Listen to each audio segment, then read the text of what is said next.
Hey, this is Mike with Jane and Reviews. Today I am reviewing these legendary protein sweet rolls. This is the cinnamon roll flavor.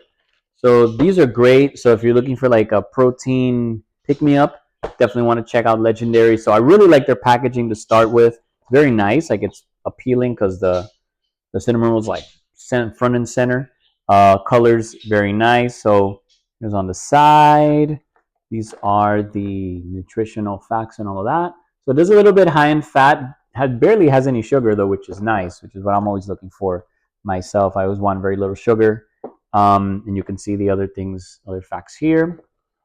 Is what it looks like inside. So it has 22 grams of protein, 7 grams of carbs. I already had a couple of them, so there's more in here.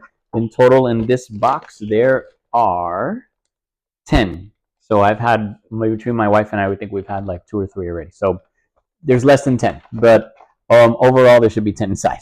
So this is what it is. I'm going to show you one. I'll open it up.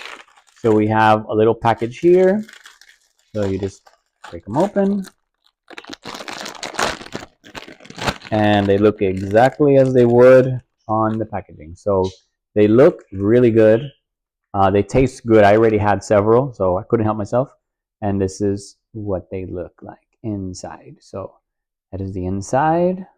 Get a nice little look there. Very, very tasty. So definitely check them out. I'm going to save this one for later. And hope you enjoy it. Hope you get a pack. And definitely check out their other flavors. If you're not like a big fan of the cinnamon roll, like, I don't really like cinnamon roll, check out their other flavors. They have lots of them. And hope you check out Legendary.